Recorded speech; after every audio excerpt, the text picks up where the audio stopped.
Assalamualaikum warahmatullahi wabarakatuh. Halo sahabat AIPS Art Innovation Public Speaking di acara Art Innov TV Channel. Dan halo semuanya, nama gue Oscar. Hari ini gue akan melakukan podcast bersama bintang tamu yang luar biasa. Dan seperti kalian bisa lihat di sebelah gue udah ada bintang tamu yang sangat cantik. Seorang psikolog yang ya seperti gue bilang cantik. Ada Mbak Dian Maya Cecilia. Halo Mbak. Halo Oscar, halo sahabat AIPS. Apa kabarnya Mbak? Baik, alhamdulillah. Oke Mbak, hari ini sebenarnya topik kita itu masalah game ya Mbak ya. Game itu baik atau buruk. Tapi sebelum itu saya ingin Mbak menjelaskan dulu mengenai masalah psikolog gitu. Psikolog itu sebenarnya apa sih Mbak? Biar penonton ngerti dulu sebelum kita mulai pembahasannya nih. Psikolog itu apa yang sebenarnya biasanya dibahas? Oke, jadi psikolog itu sebenarnya ilmu tentang hubungan manusia dengan manusia ya. Jadi banyak orang yang mengatakan bahwa atau berasumsi bahwa psikolog itu bisa membaca pikiran orang gitu. Tapi kalau sebenarnya tuh nggak seperti itu. Jadi kita tuh bukan cenayang gitu atau bukan dukun yang bisa baca pikiran gitu. Jadi kita ada ilmunya, ada alat dan metodenya gitu. Nah, oke, kita ke topiknya ya, masalah game nih. Mbak Maya suka main game nggak? Suka. Oke, game apa tuh biasanya? Kalau saya lebih ke game-game yang ringan ya, kayak misalnya The Sims, tau kan? Oh, The Sims. The Sims ini PS berarti ya? Atau PS pernah juga, yang komputer juga pernah. Oh, Kalau PS ya paling mentok waktu itu di PS2. Udah itu aja. Habis itu kalau yang di komputer ya mengikuti lah ya, misalnya sampai The Sims 4. Tapi kan tergantung speknya juga, kadang kalau nggak kuat di laptopnya ya udah berarti yang The Sims 2 atau The Sims 3 kayak itu menyesuaikan. Oh, oke. Berarti biasanya The Sims ya yang paling sama sering Harvest Moon. Oh, Harvest Moon. Ya, Oke. kalau itu saya di di handphone. Gitu. Oke. Nah, menurut Mbak Maya nih dari sudut seorang psikolog, game ini baiknya apa dan buruknya apa sih Mbak? Jadi sebenarnya game itu kan untuk mengisi waktu luang ya. Ya.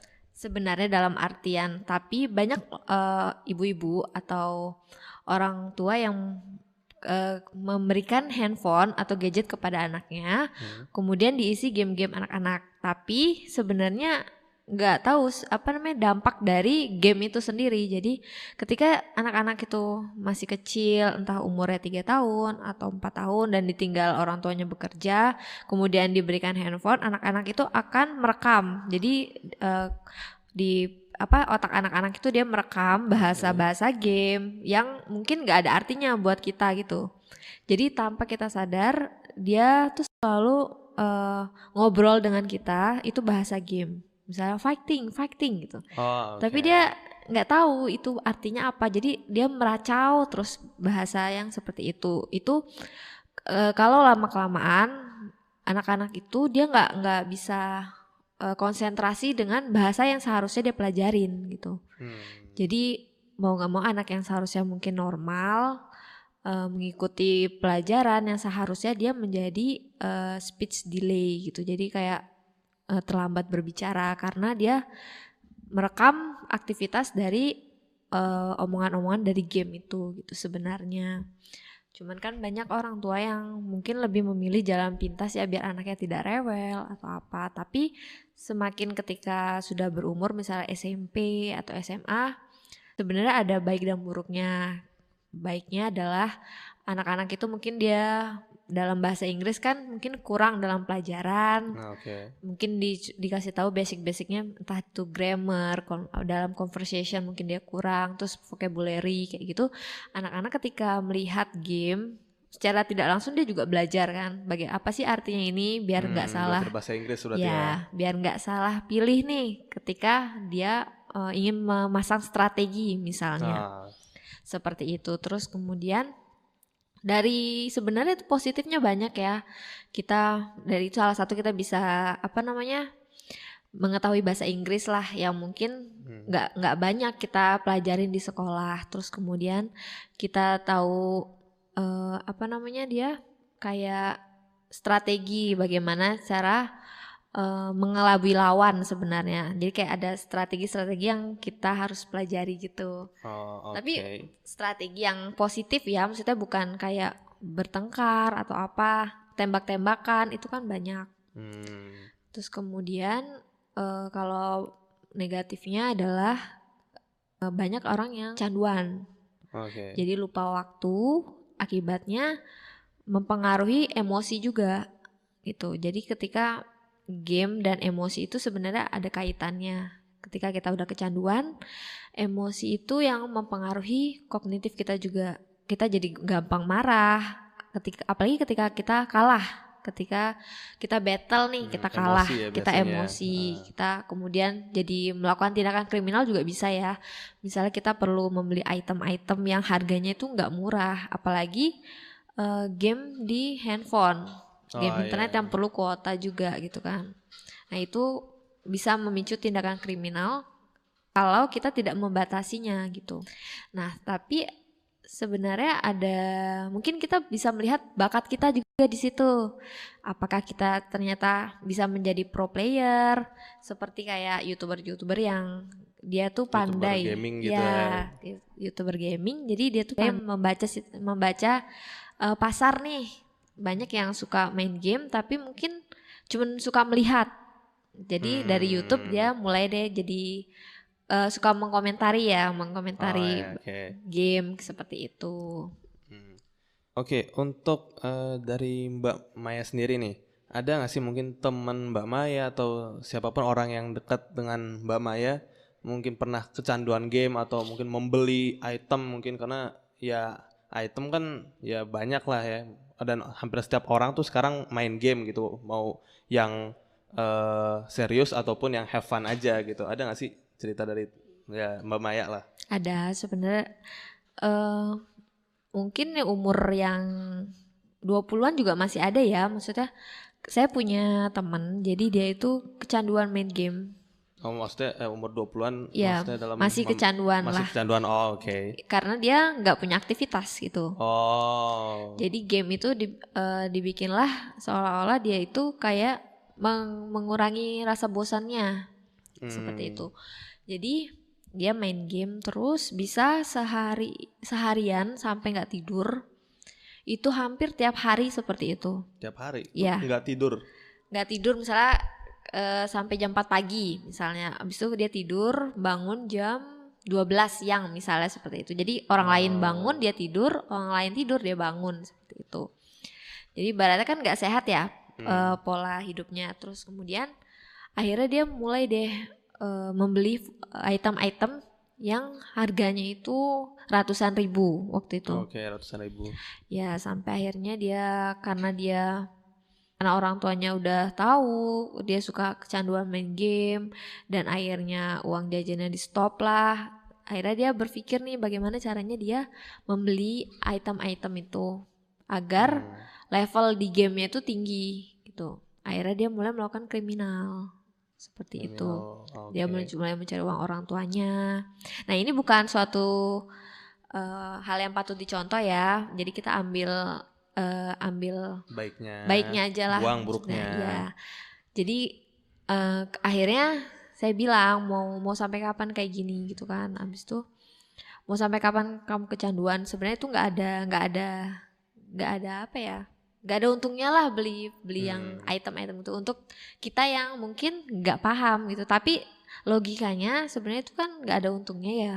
Yeah. Beli item-item cuman untuk meningkatkan skill game yang mungkin nggak bisa dijual lagi gitu.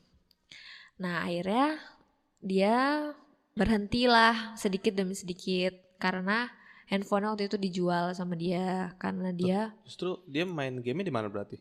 Udah nggak main game karena dia jual handphonenya itu. Terus akhirnya dia beli handphone yang nggak bisa support gamenya. Jadi game itu kan memorinya gede ya sampai 2 giga dan sebagainya. Nah itu udah akhirnya dia beli handphone yang nggak support atau tidak cukup memorinya seperti itu. Jadi semua itu berasal dari ini kita aja ya, kesadaran diri kita sendiri aja gitu.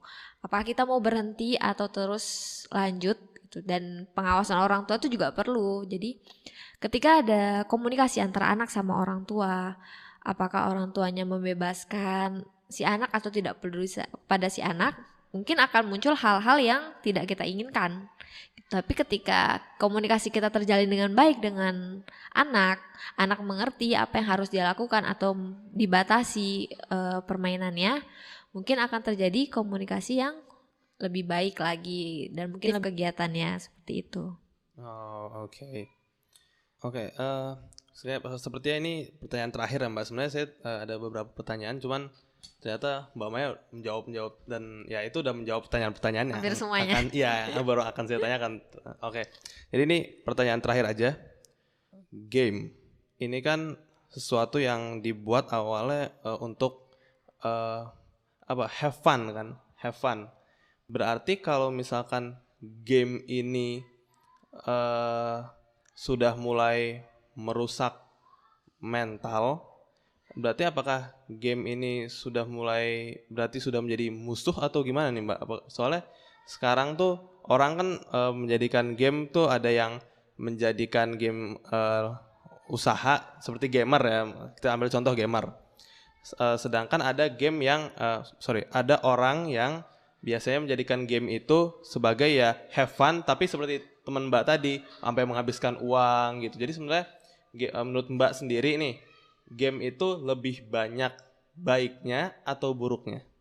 Kalau menurut saya sekarang tergantung semuanya ya masing-masing orang. Jadi ketika kita misalnya menjadikan sebuah konten nih, ketika kita menyukai game dan menjadikan sebuah konten, itu berarti kita ada bakat kan. Nah, ketika kita sebenarnya harus menyadari kemampuan kita, potensi kita. Kalau misalnya kita ada di game, berarti kita maksimalkan tuh kemampuan kita.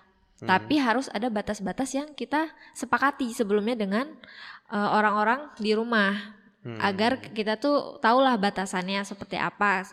Ketika kita sudah di luar kendali kita gitu, ketika kita mulai kecanduan dan sebagainya, itu berarti bukan hobi lagi kan, bukan suatu bakat lagi kan, jadi suatu hal yang negatif. Seperti itu.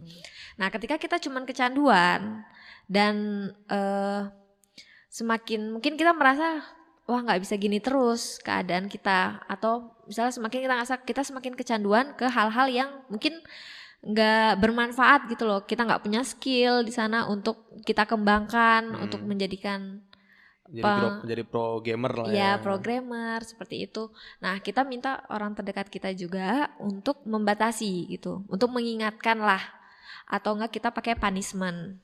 Jadi misal kita di luar batas perjanjian jam, misalnya kita minta orang terdekat kita untuk memberikan punishment, entah itu dipotonglah uang jajannya atau entah disita lah handphonenya, bagaimana persetujuan kita lah dengan keluarga kita di rumah. Berarti intinya tetap perlu dukungan dari orang-orang sekitar ya untuk mencegah game ini menjadi sesuatu yang negatif. Jadi awalnya positif, sebelum jadi negatif tetap ada peran-peran seperti ya tadi Mbak bilang, ada ya kerabat, ada orang tua, orang-orang di rumah. Oke. Sepertinya sekian dari saya untuk podcast kita kali ini. Terima kasih Mbak Maya udah hadir pada acara kami hari ini. Dan ya waktunya kita menutup acara ini dengan salam AIPS, Art Innovation Public Speaking. Dadah dan wassalamualaikum warahmatullahi wabarakatuh.